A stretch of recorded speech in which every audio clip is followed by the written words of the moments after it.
축사 노예, 신안 염전 노예 사건의 충격이 채 가시기도 전에 비슷한 일이 또 적발됐습니다. 이번에는 지적 능력이 다소 떨어지는 노인을 데려다가 노예처럼 부린 전직 도의원이 공분을 사고 있는데요. 되풀이되고 있는 현대판 노예 사건 자세히 들여다봅니다. 배상훈 서울디지털대학교 경찰학과 교수 나오셨습니다. 안녕하세요. 안녕하세요. 네.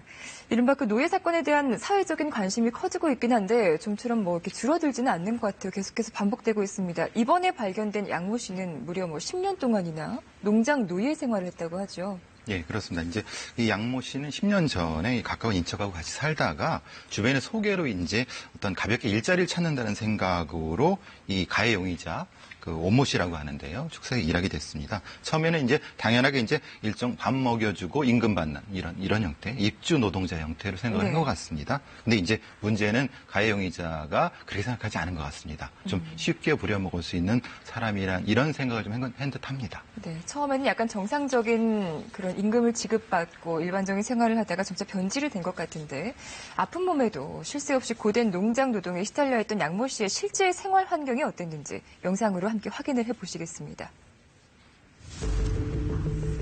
어느한 말투의 67살 양모 씨가 경찰의 눈에 띈 것은 지난 5월입니다. 피해자는 일하는 거에 어쩌면 숙달이 돼 있다가 기계적으로 그냥 일을 하는 그런 형태. 예?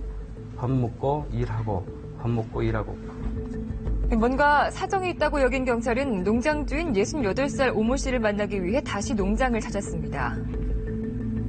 그런데 농장에서 다시 만난 양모 씨는 산소 호흡기를 끼고 있을 정도로 건강 상태가 심각해 보였습니다.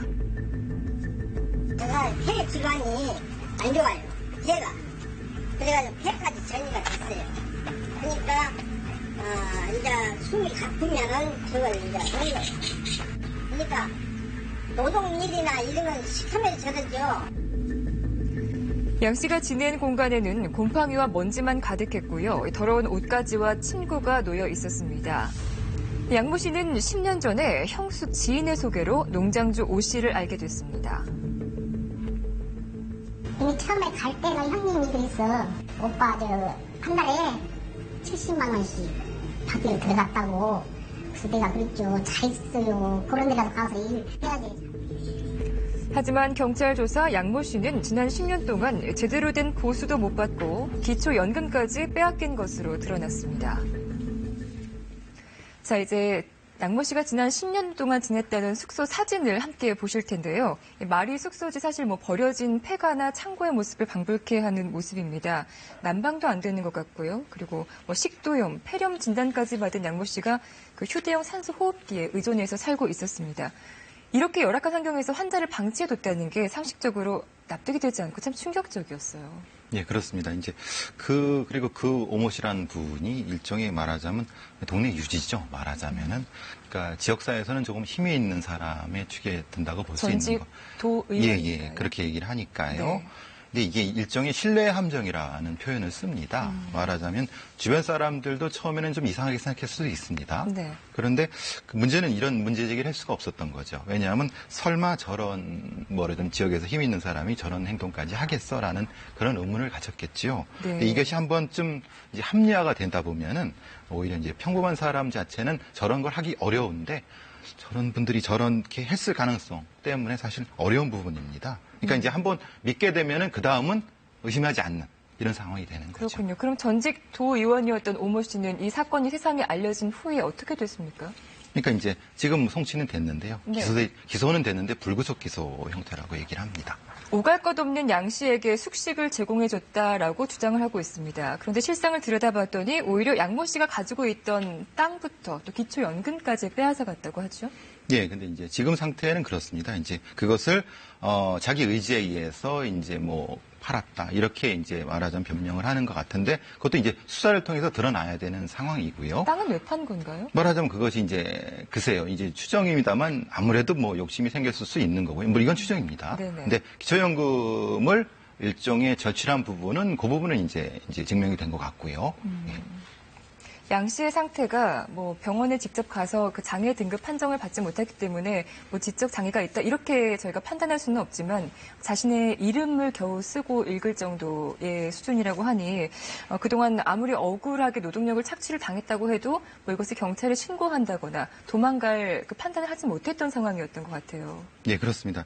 일종의 이제 이런 분들 같은 경우는 자신의 의사를 표현하기 굉장히 어렵습니다. 네. 그러니까 그렇게 되면은 주변에서 이제 도와줘야 되는 부분인데요. 그 도와줄 수 있는 사람들이 주변에 이렇게 없다는 겁니다. 왜냐하면 일종의 그 갇혀 있는 형태가 되지 않습니까? 물론 네. 이제 갇혀 있다고 그 가해 용의자는 표현하지 않습니다. 말하자면 자기가 이제 밥도 먹여주고 고용을 한 상태라고 지금 주장하고 있는 상태이기 때문에 이건 논란의 여지가 있습니다만은 지금 저 상태를 보면은 환경이 너무 열악하지 않습니까? 네. 그럼 일종의 저건 감금 형태라고도 볼 수 있다는 거고 경찰에서도 그걸 주장하면서 수사가 진행되는 거기 때문에 분명히 이 부분은 더 수사가 진행돼야 되겠지만 어느 정도까지는 좀 용의점이 드러나는 것 같습니다. 혹시 이 가족들이 10년 동안 한 번도 양모 노인을 찾아가지 않았던 건가요? 어떻게 모를 수가 있습니까? 그러니까 이제 이런 부분이 있을 수 있습니다. 이제 가족들이 대충 어느 정도까지 사는지는 알고 있긴 하는데 네. 세세한 것까지는 사실은 알기 싫어한다고 해야 되나요? 좀 그걸 좀 회피했다고 해야 되나요? 그러니까 지금 이 사건을 그러지는 않습니다만은 대부분의 이런 어떤 뭐 학대나 노예 사건 같은 경우는 가족들의 관심이 좀 덜한 경우가 굉장히 많습니다. 네. 그러니까 그 관심이 덜한 것을 이런 어떤 가해 용의자들이 교묘하게 이용하는 그런 형태가 되는 거죠. 그래도 어느 정도 가까이 살고 있는 주민들의 경우라면 이런 학대 정황을 좀 포착을 했을 텐데 이번에 이 사건이 어떻게 알려지게 된 거예요? 기본적으로 이제 이 학대 사건 같은 경우는 이제 경찰의 인지입니다. 말하자면 그 주변에 있는 주민들이 신고를 한 것이 아니라, 네. 그러니까 보통 이제 지역사회 경찰 같은 경우는 주변에 어떤 탐문이라든 이런 것들을 범죄 예방을 통해서 합니다. 그런데 이제 지나다니다 보니까 좀 그 행색도 이상하고 또 많이 편찮으신 것 같은데 주변 사람들이 다 괜찮다는 상황이 되니까 그것이 이상해서 좀 더 수사를 더 진행해 보니까 그러니까 이건 정확히 경찰의 인지에 의한 사건 발견이죠.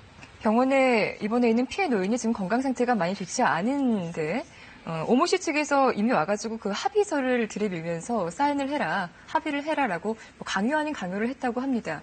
만약에 이렇게 인지 능력이 부족한 피해자에게 이렇게 억지로 합의를 요구했을 때 이게 어느 정도 받아들여집니까? 이거는 사실 받아들일 수가 없습니다. 네. 말하자면 근데 이제 이제 오모 씨 같은 경우는 그걸 빨리 받아갖고 합의를 통해서 자신의 범죄 혐의를 벗어나려고 하는 부분이거든요. 근데 이게 정확히 그 재판까지 가게 된다면 이 부분은 이제 받아들일 수 없습니다. 만약에 합의서에 사인을 하고 도장을 찍었다고 하더라도 그것은 효력이 없는 것이다라는 예. 판단이시죠. 그것도 사실은 입증을 해야 되는 부분입니다. 네. 그렇다면 앞으로 어떤 부분들을 입증해 나가야 할 것인가가 남아 있는데 뭐 학대 혐의가 있었는지 뭐 가혹행위가 있었는지 하지만 증거를 찾기가 참 어려운 문제잖아요. 예. 지금 이제 적용되는 부분이 감금 또는 이제 학대, 폭력 행사, 그리고 임금 미지급 행위, 그리고 약간의 사기 부분도 연결이 됩니다. 네. 문제는 여기에 부분에서 학대 부분은 물리적인 부분만이 아니라 정신적인 부분, 언어적인 부분에 포함하는 부분이기 때문에 포괄적인 부분까지는 적용될 수가 있을 것 같습니다. 그 부분이 좀 더 수사가 진행돼야 될 것이고요. 그 다음에 이제 이 사람이 이 부분을 적용하게 되면은 처벌하는 부분에서 그 다음에 또 지급받지 못한 임금을 받는 부분, 그리고 네. 그 땅 부분이라든가, 그리고 기초연금 부분, 이것도 다시 되찾아야 될 것 같습니다. 네, 알겠습니다. 자, 이렇게 장애인이나 사회적 약자들을 노예처럼 부리는 이른바 현대판 노예 사건이 끊이질 않고 있습니다. 계속해서 준비된 화면 함께 보시겠습니다. 축사 안에 있는 조그만 골방에 소 분뇨 냄새가 진동을 하고 한눈에 봐도 사람이 살기 힘들어 보이는데요. 지적장애를 가진 고모 씨는 이곳에서 무려 19년 동안 임금도 못 받고 노예처럼 살았습니다.